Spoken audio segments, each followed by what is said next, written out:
Welcome, everybody. I'm Rachel Chanoff, the director of the Office, Performing Arts and Film, and we are thrilled and delighted that you're joining us for this event, which is part of the Arts and Healing Bangsokol Virtual Festival, which is co-presented by Cambodian Living Arts and ArtsEmerson.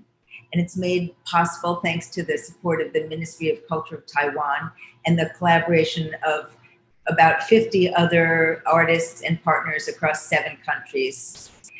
This panel is about the performing arts dealing with the impact of a global crisis, and it's going to be a contributing event on HowlRound Theatre Commons, which is a free and open platform for theater makers around the world. You might have joined us for our previous talk, one of our previous talks from the co-commissioners of Bangsokol about the development of a piece and how it took presenters from around the world to make it happen. In today's event, we're again convening an extraordinary group of presenters who are going to discuss the current situation and explore how a pandemic is impacting the global arts landscape. We're absolutely honored to have Bill Bragin moderating the panel. Bill not only has a brilliant curatorial practice, Bill, more important even than his brilliant curatorial practice, is he is a crucial player in putting together the international ecosystem that really opens our minds and opens our borders when it comes to the impact culture can have on social change and social good. So, I mean, he's worked at some of the most esteemed institutions, Lincoln Center, the Public Theater, now NYU Abu Dhabi, and has had a global influence on how we perceive art across borders. So welcome, Bill Bragin. Great. Well, thank you so much for the kind introduction, Rachel. It's really great to be a part of this panel. I want to thank Cambodia Living Arts and ArtsEmerson for inviting me to be a part of the Arts and Healing Virtual Festival. Thanks to Plum Prem and Jean-Baptiste Fu. I'm going to start by just introducing our 3 esteemed panelists who represent 3 different continents. So first up, we've got David House. He's the Senior Associate Vice President of Emerson College and Executive Director of ArtsEmerson, Boston's leading presenter of contemporary world theater. Welcome, David. Next up, Emmanuel Hondre, who directs the Department of Concerts and Performances at the Philharmonie de Paris. It's a complex of concert halls bringing music awareness and learning to a diverse audience. Welcome. And finally, we've got Xian Wenping. He's the General and Artistic Director of the Weibuying, the National Kaohsiung Center for the Arts that brings local as well as international talents to Southern Taiwan. Welcome to all 3 of you. We're glad to have you here. Hello, yes. Hi. So I've been a longtime fan of Cambodia Living Arts. I was lucky enough to travel with CLE to Cambodia just over 8 years ago when I was at Lincoln Center. And we were a partner in the Season of Cambodia Festival when it first came to New York. I also had the pleasure to invite Plum to a convening at NYU Abu Dhabi that was produced in partnership with Rachel Chanoff and her team at the office, which led to his ongoing relationship with NYUAD. So we're really thrilled to be a part of this. I've been personally tracking the development of Bangsokol from a very early phase, seeing early workshops. And although we weren't able to bring it to the Arts Center, I'm really pleased to moderate this discussion. To start off, I have a couple of questions just to set the context. And there's already been a full session with the co-commissioners of the project, and we don't have that much time. But briefly, I was wondering if the 3 of you could each just explain your relationship to Bangsokol. I know not everyone has presented it yet, but if you could talk a little bit about why you chose to present it, and why work that's so specifically rooted in Cambodia's history, why it resonated for you within your own local community. And I'll start just in the order that I introduced you for the moment, and we'll start with David. Sure. Thanks, Bill. And it's great to be here and to be talking about a project that has such an impact and made such an impact here in Boston. Our history starts a little bit back. we connected with a project in 2015, 2016 came to our attention, and really was for us an opportunity to think about how we use this work to make more connections in our own community. We, outside of Boston, in a town called Lowell, we have one of the largest Cambodian communities outside of Cambodia. And because our work at ArtsEmerson is about connecting across difference, we saw this as an opportunity to leverage work and actually engage a community that we didn't have a strong and natural relationship with. And so we brought the project in 2017 and were able to present that work, and took that opportunity not only to present that work but to actually surround it with a number of different engagements that actually started about a year in advance, when we actually met and connected with the Cambodian community, many leaders in that community, to talk about the intent behind the project and their interest in partnering with us. And that developed into rich partnerships that then expanded the engagement work to include what we call a Welcome to Boston event, where we have local Cambodian artists actually welcoming the artists from the project to the city. We had several conversations and local presentations in the Cambodian community around the project, and really leveraged it as a way to lift up this history and compare it. You know, we talk a lot about our common humanity that we share, and many of us in our cultures have had trauma and travesties as this one, and not to talk about what separates us, but what about these incidents actually bring us closer together. And so that work continues, and we've continued to track and partner with CLA and their various projects, and very excited about all that comes next for the work. Great. Well, thank you for that. And thank you for continuing to support the work and framing it with this virtual festival and bringing it into the present moment. Emmanuel, what about for you? The project in Paris came through Riti, because as Ritipan lives in Paris, once he came to us and offered just a concept, a dream of a modern ritual ceremony. And for me, I remember the first time we just imagined how could it take place in Paris. He had two aspects very important and very touching for me. The first one is the same as for David, connecting the performing arts and the Cambodian community in Paris. In fact, this community is very silent. We had very a numerous number of people coming in the 70s, just after the genocide. And since that time, in fact, the French people and the other communities don't know so much the Cambodian history, values, beliefs, and so on. And for me, it was a huge opportunity just to give them a chance to be a part of the global community circle we are used to invite as guests in the Philharmonie de Paris.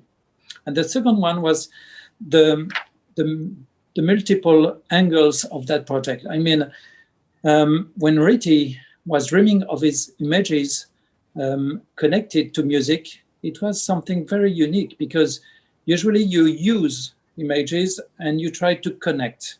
And the way he was considering images and music as two major and important actors, but not serving one to each other. The poetic power of the images was great, because it was a mix of strength and violent images of lack of humanity, but also very poetic. And you couldn't make your own advice very quickly when you considered his images. And the music on the other side was very peaceful. And I remember that strange mix, and I was totally convinced immediately by this. And until 2018, when we hosted the project in May, I kept that feeling to have a very strange mix of strength, and peace.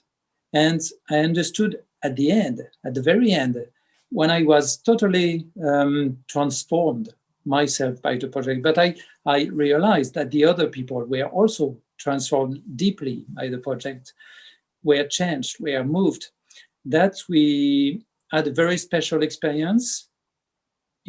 Clearly, it was a way to make peace after the war, after the genocide, to find, to come back to humanity after a lack of a humanity, to mix modernity and to pay attention to the tradition, but a living tradition, not something fixed and a piece of history, something like a body, you know? And for me, it was clear that it was another iconic experience showing that the Cambodian people don't live in their past, but build their own history with the others, with never a kind of conflict, but looking for peace. I'm not a religious people. I don't know if it's right or wrong, but I believe in spirit and in human spirit. And this show for me was very, very powerful for that reason. Great. Well, thank you for that. And now, Wen-Pin, my understanding is that you have not yet presented the piece, but clearly it made sense to bring you into this conversation.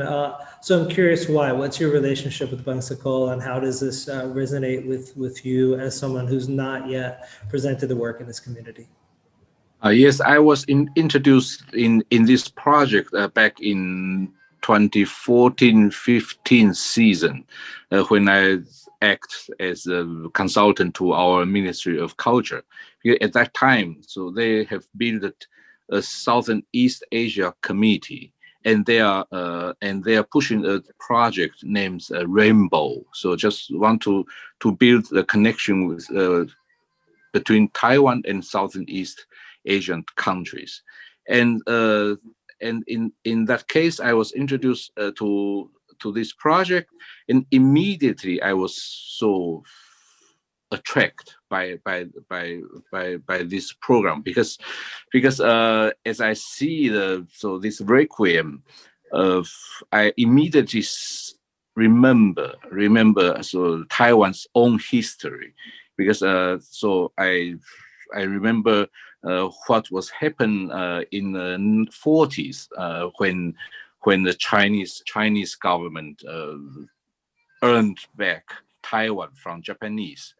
And unfortunately, in around 1947-48, it was a tragedy happened in Taiwan. So we called it 228. So that event was that accident was happened on the 28th of February, and everything was because of this, a cigarette. So a cigarette seller. And so and she caused some rumor, and finally, so the result was the Chinese military came into the town, in many towns in Taiwan, and some unfortunate happens, and so many people dies, and especially intellectuals and artists. So and when I see this project, this program, this requiem, I immediately think about it, because this is also an issue that's so until now. So now in 2020, we are still fighting with this historical event. So how we should see this, and how we should evaluate, and how can we carry it into our future. And this is one part, and another part is how the Aboriginal people in Taiwan so live so in our society. So they have been always be underrated, and just in the past 20 or 30 years, so the artists started to know so more about our Aboriginal arts, performing arts, and try to take the elements to our works, and so for because of these two reasons, so I think this should be significant for us to present this work in Taiwan. And unfortunately, the National Kaohsiung Center for the Arts should be opened in 2016, but due to some construction problems, as usual. And so we finally opened in October 2018. But as I remember, so back in 2016 or 17, so we did a tryout performance in Taipei, in the Taipei National University of Arts, and sung by Taipei Philharmonic Chorus, and many people was there, and so they are so impressed by this work. And now, so we scheduled this program to be presented in 2022 in our venue in National Kaohsiung Center for the Arts. Right, that's great. I'm glad that you'll finally have a chance to present the work. And what I think was really striking about all three of your answers is that sense of how so much of the resonances of Bangsokol are very specific to your local circumstances and your local histories and your local communities, but also really do speak to the commonalities as well, especially in relationship to historical trauma. And we are living in a traumatic time right now under the global pandemic of COVID, but it also is hitting different parts of the world in really different ways. And so again, to provide a little bit of a context for our viewers, I'm wondering if you could just talk a little bit about what is the current circumstance in your local community in response to COVID.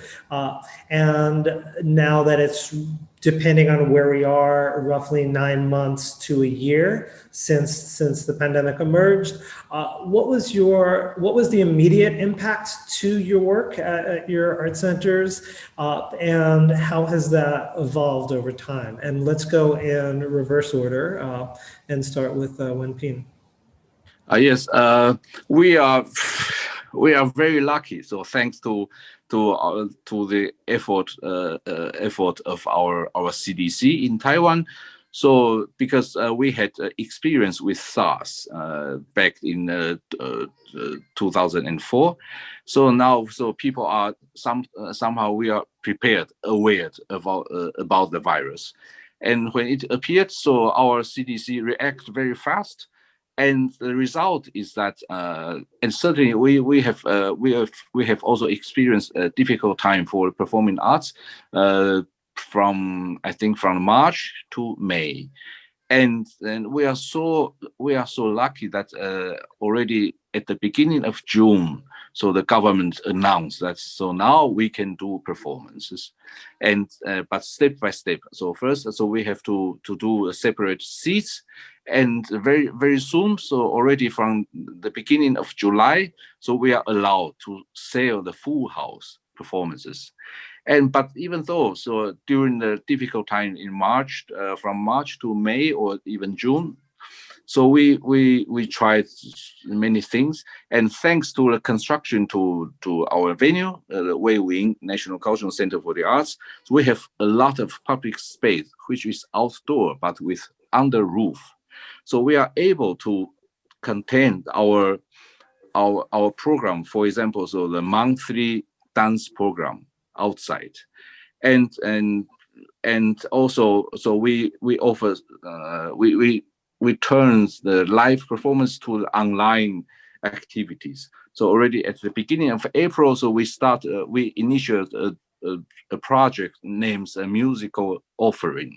So we took the famous theme from musical offering by Johann Sebastian Bach, and we encourage people both in Taiwan or abroad to make their own version of this work and put them all on YouTube. Well, thank you. And I'm curious, Emmanuel, on the kind of more general contours, how much does that track what has been happening in Paris? I know that there's been some opening and closing, and I'm curious, without maybe as much detail on the programs, but in general, what are you seeing happen within your institution and within the kind of the arts in France overall?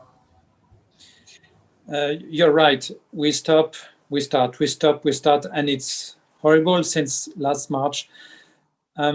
What we learn from the crisis is, as French people, that we are weak most of the time, because it's not easy for us to be unified and to have a consensus when we have a crisis. So musicians especially were living in a kind of fragile context, because we lost music on stage. It was not easy for them to be together and to ask together to live differently. So they spent in March, April, and May months being separated from each other, and then without music.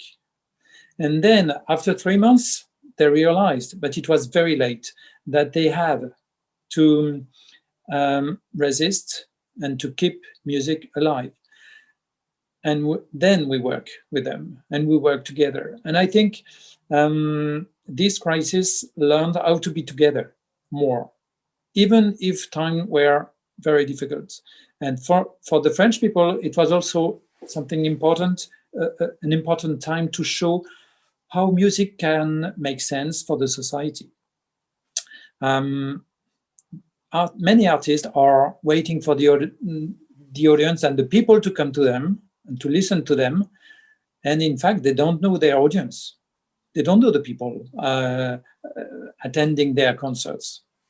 And now I think things have changed, because when music was stopped, they just had to ask themselves, okay, if I really need to be as a musician on the list of the necessity, on the priorities of the nation, what can I bring for the people?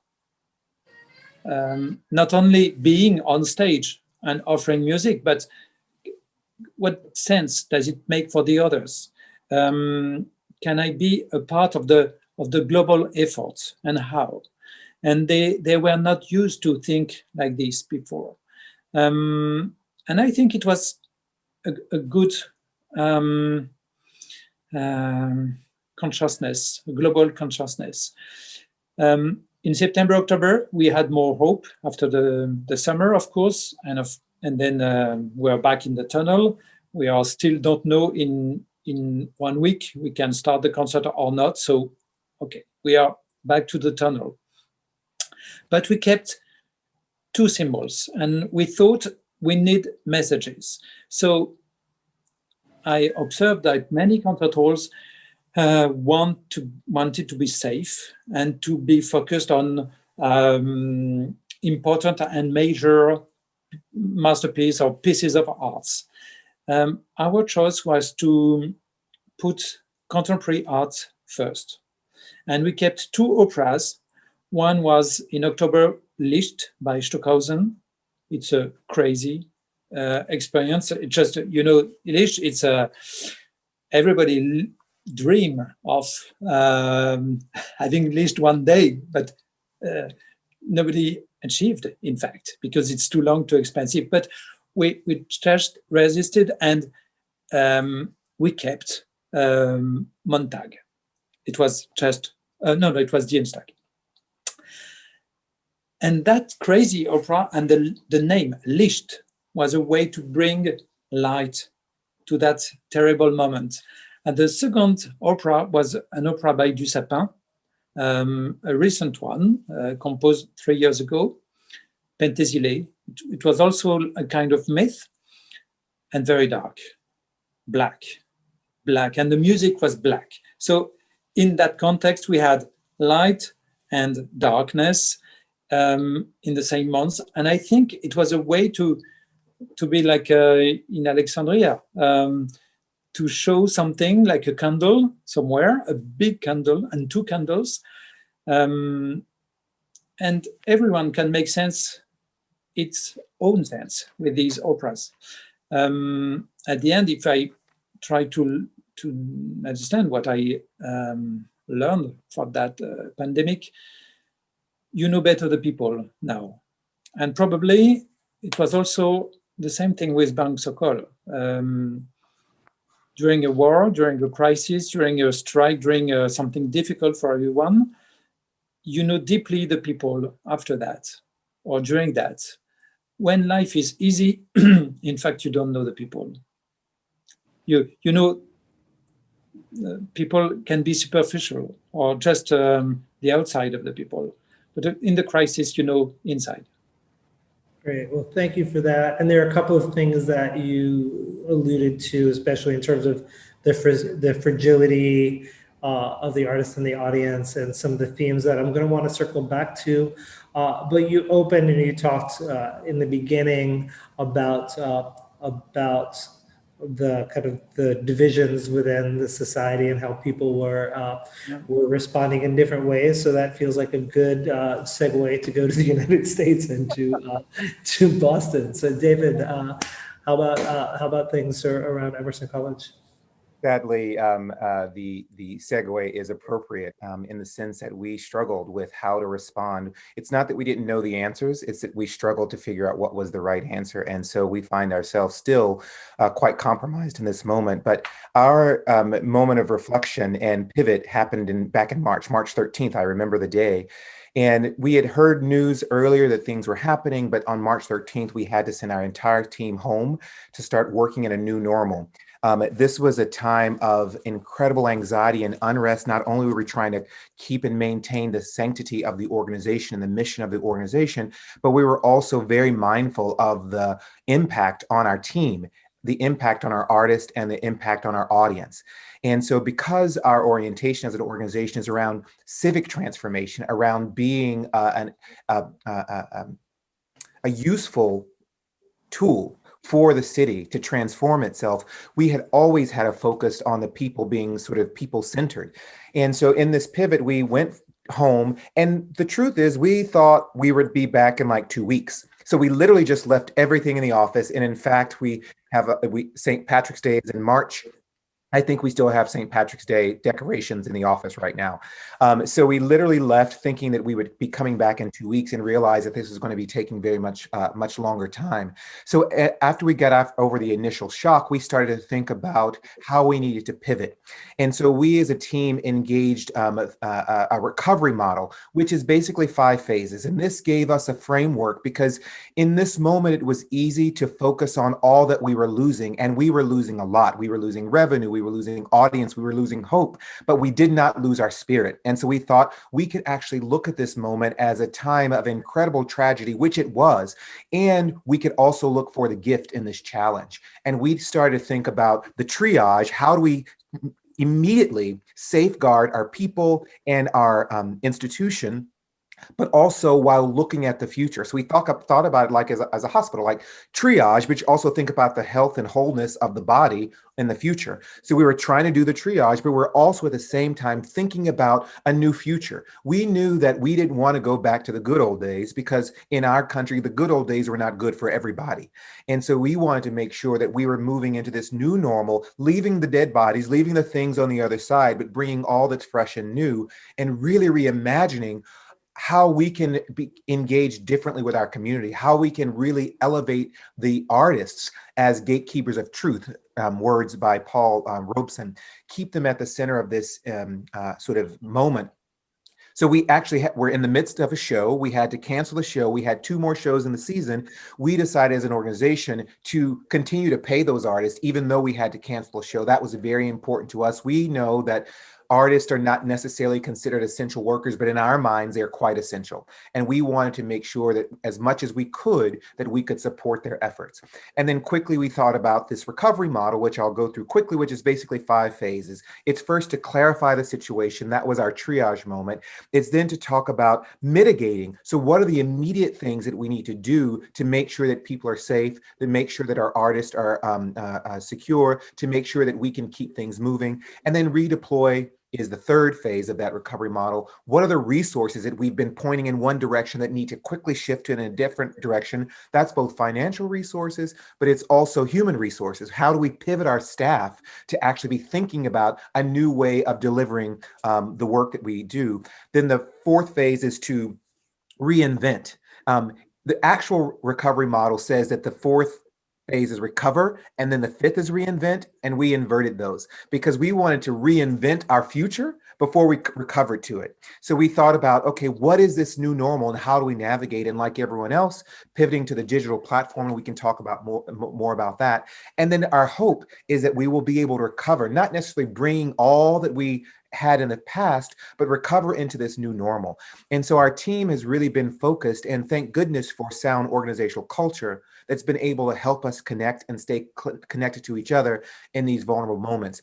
We are still not able to convene. And in fact, we as an organization have decided that we won't try to return to live experience until the fall of 2020. And even then, we are unclear how quickly people will want to come back into the theater. We're also clear that not everyone will come back at the same tempo.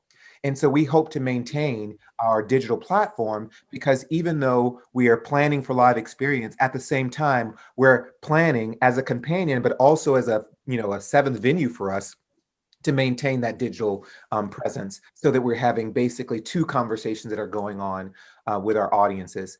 So that's sort of where we are in the moment. And it's very unclear. We know that the pandemic and it will be darker days before they become brighter, in spite of the fact that the vaccine is coming. And so we hold on to hope and we keep moving forward as we deal with these incredible times.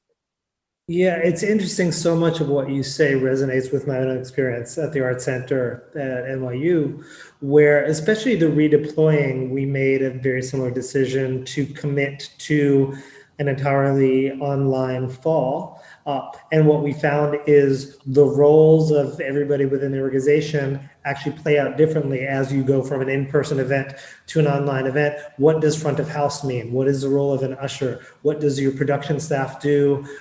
When there's no lighting, how do you redeploy the lighting team? Who within the technical production might have marketing experience? So different work, I think, hits different people within the organization in very different ways.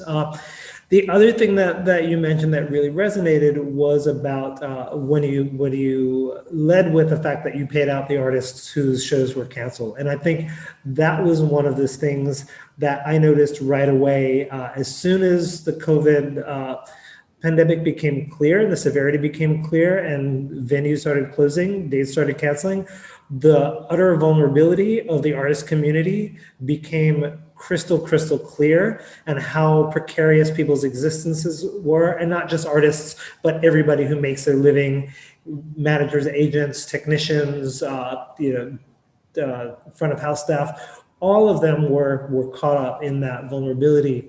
So it leads me to the next question, which is about, as you're doing the triage and as you're looking at the different strategies, there are so many different stakeholders that a performing arts organization is trying to account for. So your artist community is one, your audiences are one, your institution, both the parent institution and all of the people that you work with every day, as well as your funders and all of your, whether it's government partners or donors or so on.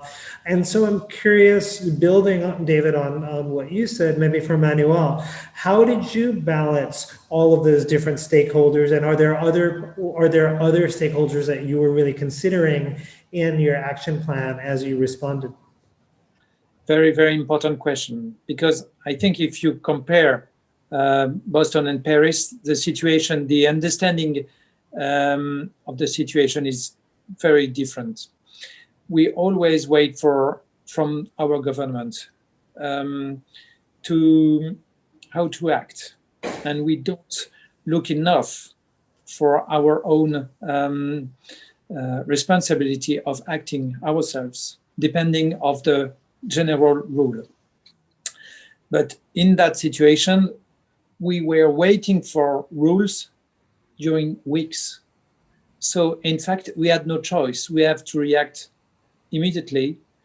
We more or less, we had to change and to switch, as you explained, David, exactly to support the artist, to save this and this, and to keep some resources and to send this and this. So in 2 weeks, it was, we were ready, and we were so surprised to be ready.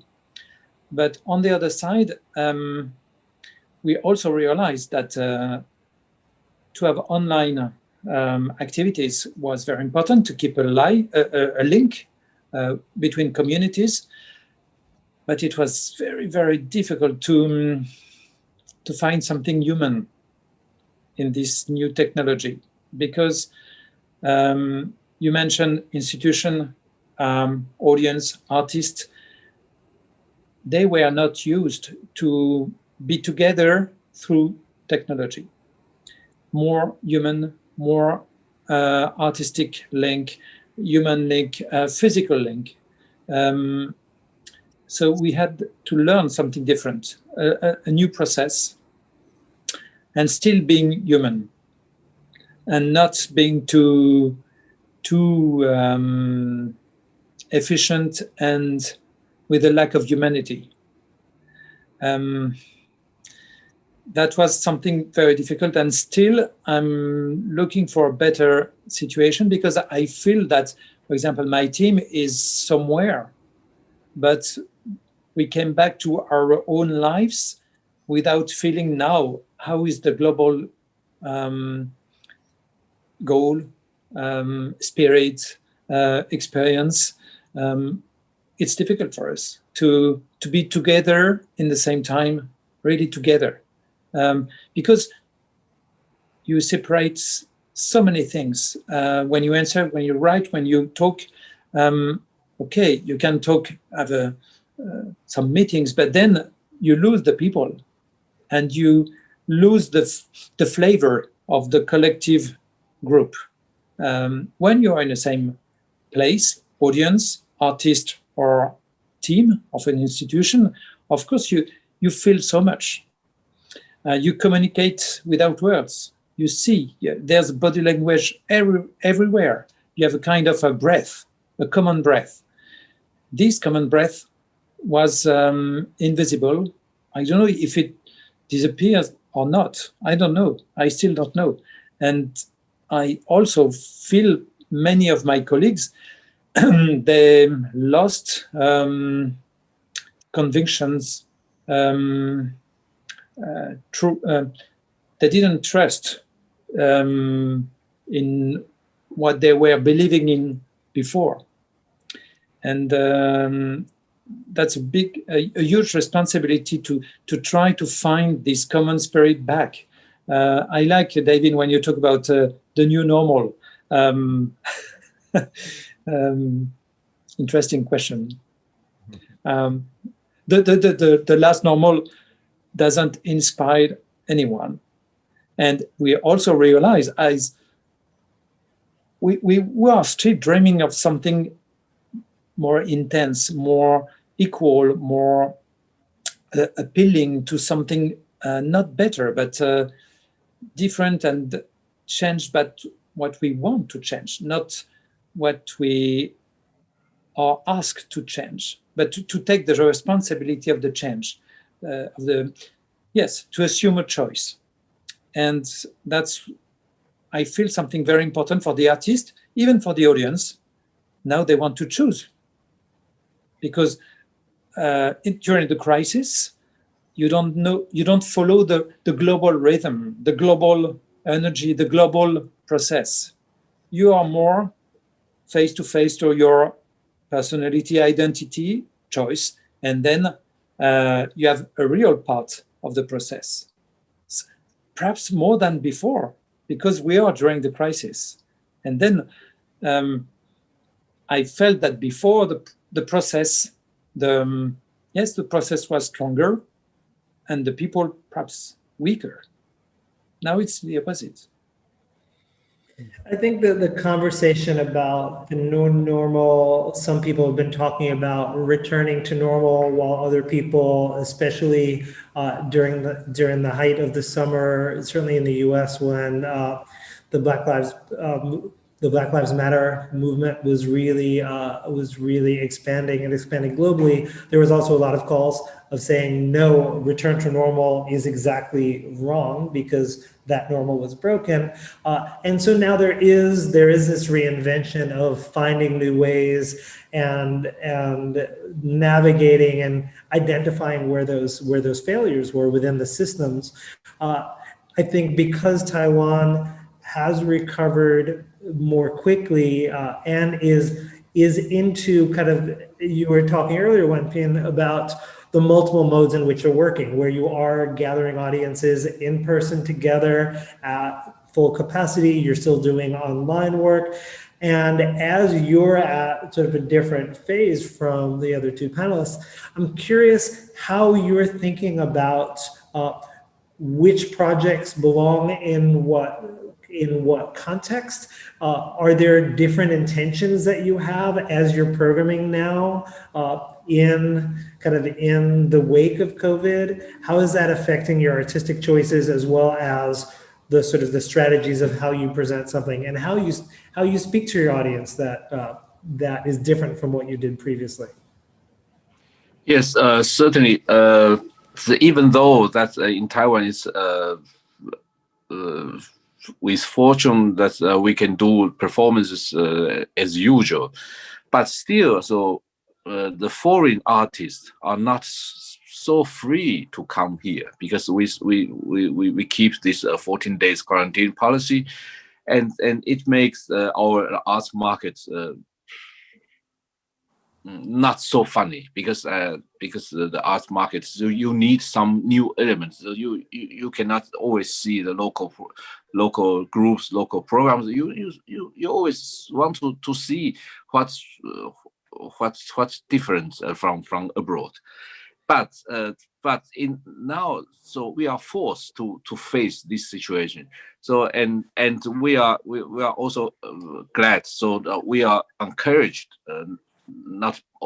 Not only by ourselves, but also from our supporter. What I mean is, so our government, the Ministry of Culture. So now we would like to invent so how the local groups they can grow up.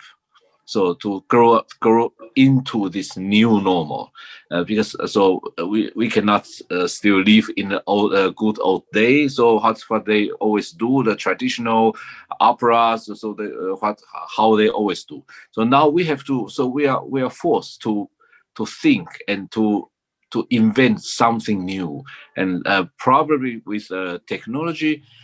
But also from the spirit. So how we can, so how we evaluate now the world, and so where can we put ourselves in the new world. But as a conductor, I still have to say, so I miss so when I think back in March until June. So I was also giving a concert without audience. I miss this is not only about the connection between musician or in my case, musician and the conductor, but also we want to feel the breath from the audience. I think this all together make arts, so and make our old life beautiful. But I still think so. Even in a new normal, probably in 2 or 3 years. So finally we will. We still have to take back these old good things, but in the same time, so we also open an opportunity to find or to search a new possibility and to embrace something new. For example, the use of the technology, especially now in Taiwan. So the government is pushing very hard to install the 5G environment, and I believe that so we can do something with this 5G technology to make all this AR VR stuff so more human, I hope, and so this is what I feel. Great, and I think that really speaks to the magic, the thing that we're all missing as people have committed our lives to creating events that bring audiences and artists together in a shared space at a shared time, and that exchange of breath, which is what we live on, and is actually where the risk actually literally lies right now.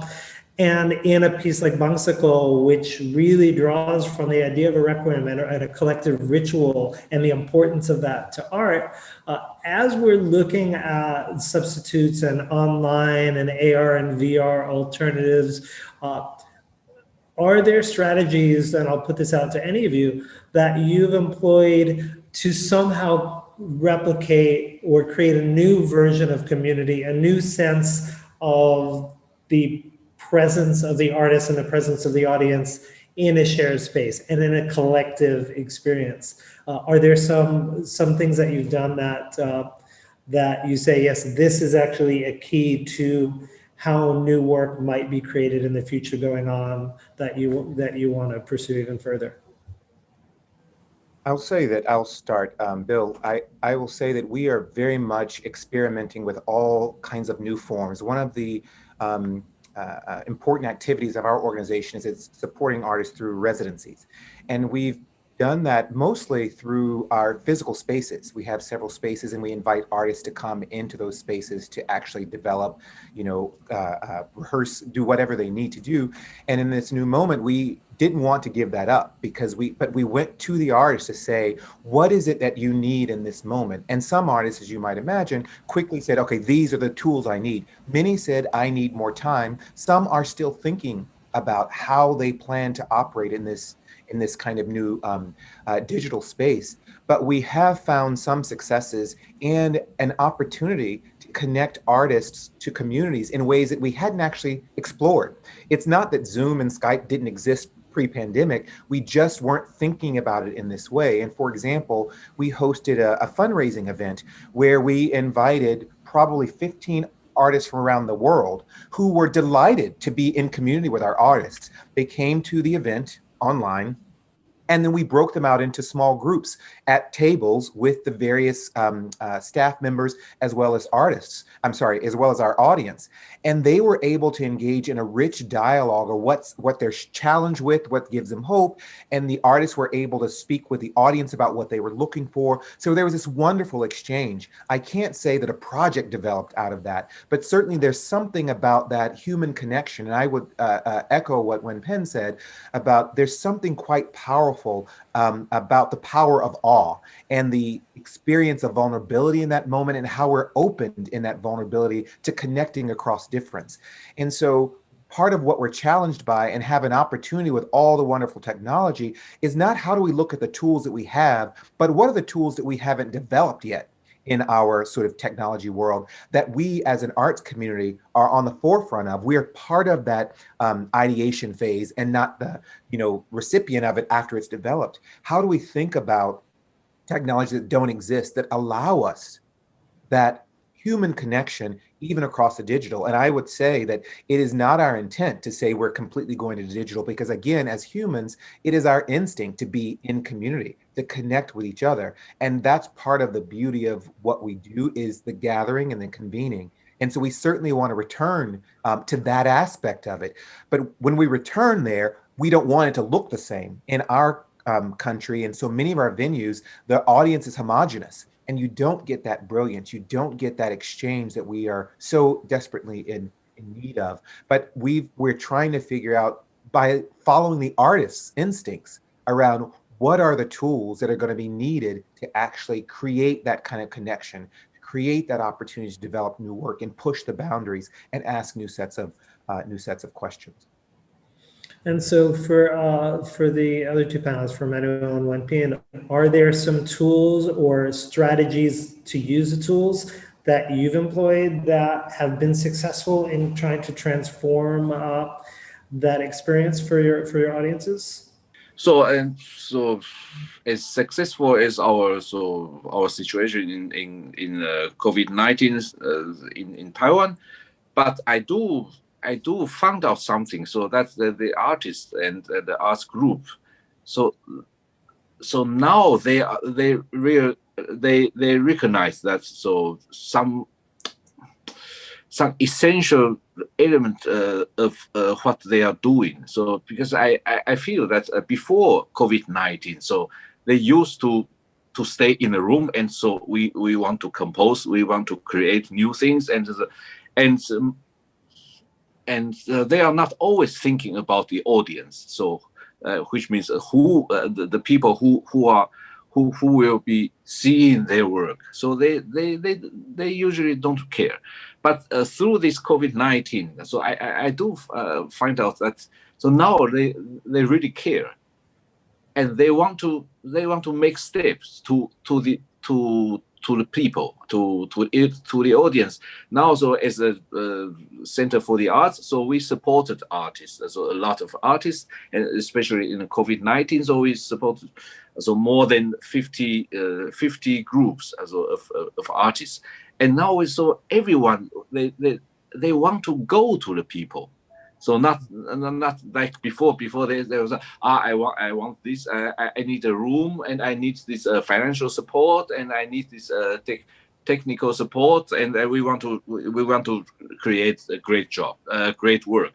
But now no. So now they ask for help. Can you support me to let me find out more new audience? I want to be close to the people, to the community, and so we are very happy because we have so many programs with community, and now so they are willing to do everything with us.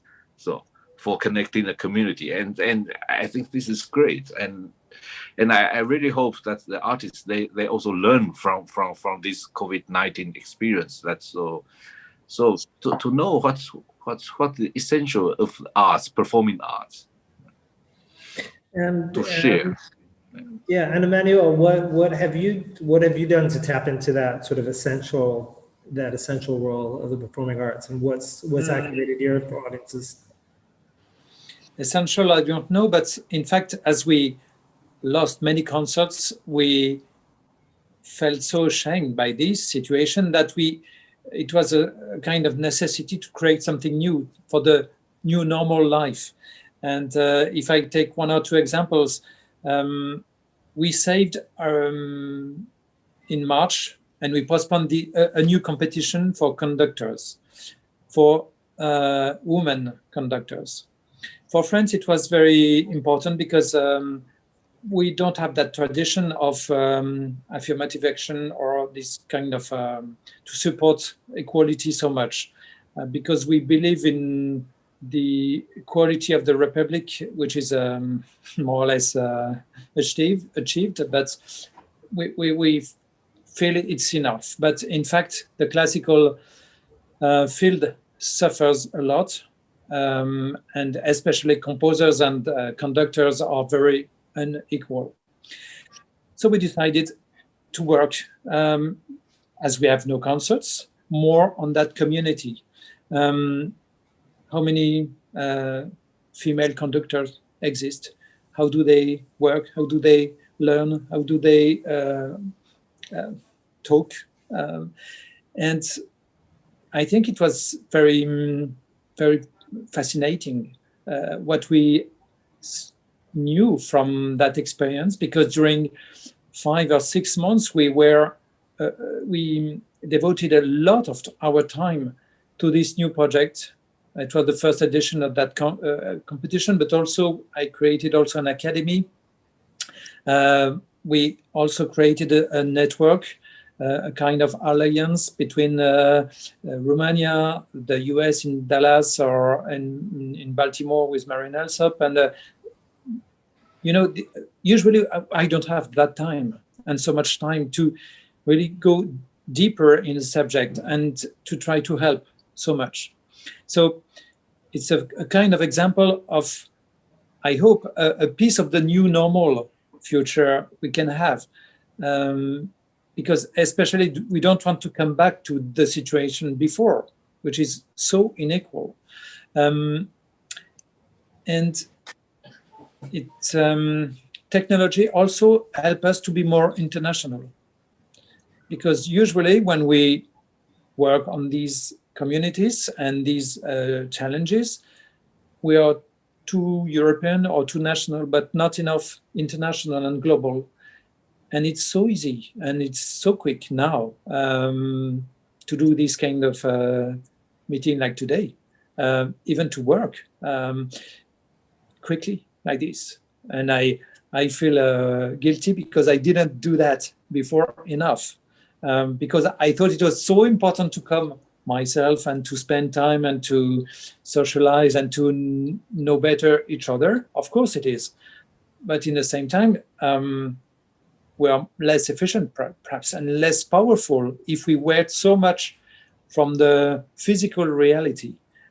Sometimes you can be more efficient and direct with the new technology, as we do today. Probably, can you imagine if we would have imagined to come to, I don't know, all of us to Taiwan or to Paris or to New York? Wow. You wait and it's a huge investment and so on. So I think it's not bad to try something different and to go deeper in our beliefs. Yeah, I think that's been something I've been thinking about a lot. The fact that here we are in Abu Dhabi and in Taiwan and in Paris and in Boston and in Cambodia and in New York. And we're all having this conversation that we could have easily had through this very same platform a year ago, but we wouldn't have done that. And I was actually in Melbourne at Asiatopa at the end of February this year. And it was just as COVID was emerging there, but also all the Australians were talking about all of the fires and their country's been burning and the environmental impact of the kind of work we do, and the fact that the discoveries that we're making right now under the most tragic of circumstances are actually offering us opportunities to deal with the fact of the environmental impact of this kind of transnational work, the limitations of borders and migration and visa issues and lots of different obstacles. And so there are things that we're gaining. We've lost an enormous amount, the most important being the incredible numbers of human lives that have been lost to the disease. And that's something that we need to hold to the center, but also how can we transform? How can we be resilient? How can we take this moment and hold on to what we learn and what we can grow from and what we can turn into something else? And I think that this conversation and this festival has been a good example of that. I think Bangsokol and the work of Cambodian Living Arts continually speaks to how trauma can be transformed into art of really profound, moving depth. And so I want to thank you all for sharing your thoughts. I wish we had more time, but thank you all for being here with us. Thank you to Chen Wenpin. Thank you to David House. Thank you to Emmanuel Andre. And I want to now turn you over to the producer of Bangsokol again, Rachel Chanoff of the Office for Performing Arts and Film. And thank you all for joining me. Thank you, Bill, and thank you to our brilliant panelists who are all such forces in our cultural landscape, global cultural landscape. So thrilling to hear you all think this through together. So, and just to echo what Bill just said, it's so crucial to find the opportunity in the crisis and what we'll all take forward. I know we've all been talking always so much about access, and usually we're talking about price when we talk about access, or do people feel comfortable in our esteemed venues as access? But this has been, as everybody has evidenced, a real moment of, instead of bringing people to the art, bringing art to the people. And I know that's the kind of access that we'll take with us when this crisis has abated. So very interesting thinking. Thank you all. Our next event is, you'll hear and see new works that were made specifically for this festival. And then we'll have a discussion with the next generation of artists. So please, stay tuned for the grand finale of the festival. And you can also go to bangsokol.cambodianlivingarts.org to view this panel and everything that's happened at the festival, all the panels. And you'll also find information about Arts Healing 2020 Challenge, and we invite you to join that. So thanks again, and we'll see you hopefully at more of the festival.